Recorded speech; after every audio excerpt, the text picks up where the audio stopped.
Depuis plus de 5 ans, la galerie Monde d'hier est située au 166 rue Blaz, à 2 pas du marché du jeu de balle. Les Marolles et le Sablon sont des lieux incontournables pour l'échange de pièces de collection, notamment d'Afrique noire ancienne. Aujourd'hui, Collection d'ailleurs va à la rencontre d'un marchand passionné qui va nous donner des conseils pour acheter des œuvres d'art.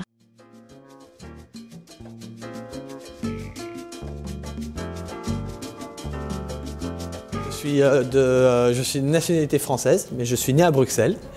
Et je m'occupe d'une galerie, donc qui est ma galerie, une galerie d'art africain, mais qui passe pas uniquement art africain, mais art tribal. Avec effectivement une préférence pour l'art africain et dans l'art africain pour l'art du Congo.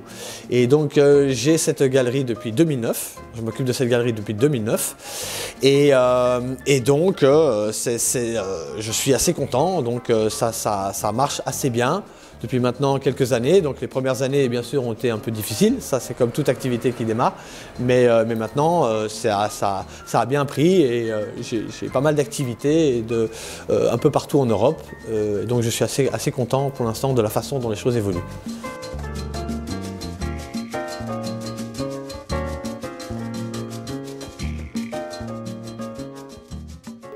L'art africain est venu assez tôt parce que j'étais très attiré par le côté puissant de la sculpture, hein, dans ce qu'on retrouve dans la sculpture africaine notamment. C'est ce côté, ce caractère et cette personnalité que l'on retrouve à travers ces objets, je trouve personnellement plus que dans d'autres domaines, plus que dans d'autres secteurs.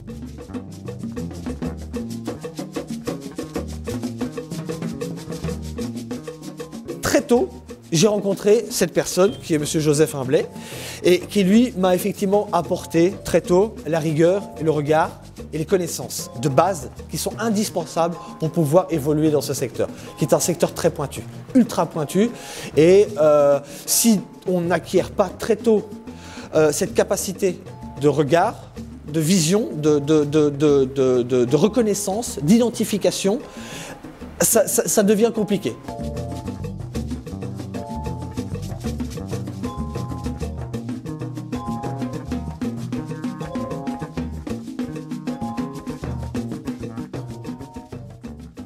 Il faut acheter et il faut vendre. Pourquoi ? Il faut prendre des risques et il faut presque faire des erreurs pour apprendre. Il faut faire des erreurs pour apprendre. Et donc, je dirais, le fait d'acheter et de vendre vous permet d'acquérir cette expérience. Que si jamais vous ne faites pas, si vous ne faites pas cette démarche-là, si vous ne prenez pas ce risque-là, vous n'apprendrez jamais. On n'apprend pas de ses succès, on apprend de ses erreurs et on apprend de ses échecs. Et c'est au plus l'échec, au plus l'erreur est importante, au plus ça fait mal et au plus on retient l'expérience. Alors, le but, c'est pas de se faire mal pour apprendre absolument, hein. Donc, c'est pour ça que j'invite tous ceux qui veulent s'intéresser à l'art africain et commencer une collection à acheter, mais à acheter petit, à acheter à des montants pas trop élevé. Parce que comme ça, si on fait une erreur, finalement, on n'est pas trop dégoûté non plus, on n'est pas trop écœuré de son erreur. Tandis que commencer à acheter quelque chose à 1000 €, et après on vous dit, un spécialiste vous dit, mais monsieur, vous vous êtes fait avoir, ça vaut 50 €. Je vous ne reviendrai jamais à l'art africain. Vous serez dégoûté, vous serez écœuré à vie.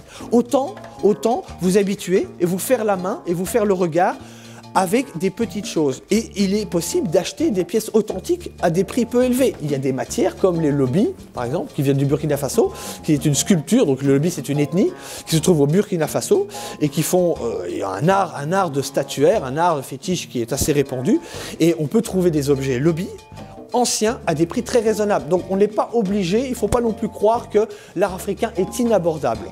Il y a des choses inabordables, mais il y a beaucoup de choses qui sont abordables et ce qu'il faut c'est prendre le temps de s'intéresser et d'apprendre et de découvrir et ça va venir. Mais donc il faut commencer, je pense qu'il faut se mouiller, il faut se lancer, mais il faut se lancer doucement pour que, de toute façon, vous allez faire des erreurs. N'importe quelle personne qui commence à s'intéresser à un domaine va faire des erreurs. C'est obligé, c'est comme ça. Donc, et c'est comme ça qu'on apprendra. Mais commencez doucement et donc montez progressivement au fur et à mesure que vous acquérissez, au fur et à mesure que vous avez acquis des connaissances supplémentaires et suffisantes pour vous permettre de progresser.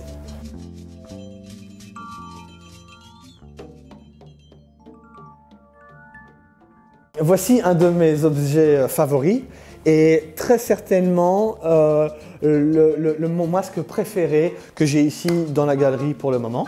C'est un masque home taureau de l'ethnie Bidjogo qui date de la première moitié du XXe, donc qui n'a pas une ancienneté non plus exceptionnelle. Et d'ailleurs on voit qu'il a été fait essentiellement sur base d'une grande pièce de bois travaillée, avec deux cornes qui ont été elles-mêmes légèrement travaillées pour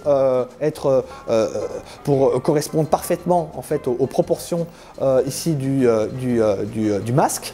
Et on voit également des éléments de récupération comme des clous qui sont clairement de production européenne et qui ont été apportés en Afrique donc dès la fin du 19e et aussi donc au cours de la première moitié du XXe siècle, et pardonnez-moi l'expression, du cul de bouteille, donc c'est-à-dire du fond, ces morceaux de bouteille qui font partie donc du fond de la bouteille et qui sont également donc ici un élément de récupération que donc les Bidjogo ont eux-mêmes récupéré sur un objet importé par les Européens. Et qui l'ont donc associé ici au masque pour en faire en fait la pupille des yeux. Ça donne effectivement cette couleur verte qui, donc sur cet objet qui est donc polychromé, donc même si vous avez deux pigments uniquement donc utilisés pour la peinture de ce masque, c'est donc le pigment noir, une peinture noire et une peinture blanche. Pour moi, c'est très certainement l'objet ici que je préfère dans toute la galerie et l'objet que je valorise le plus. Et quand je dis je valorise, c'est pas seulement en termes financiers, en termes pécuniers. C'est pour moi l'objet le plus fort, le plus intéressant et le plus fascinant que j'ai ici dans le magasin et que je voulais vous présenter et dont je voulais vous faire part. Voilà. Ouais.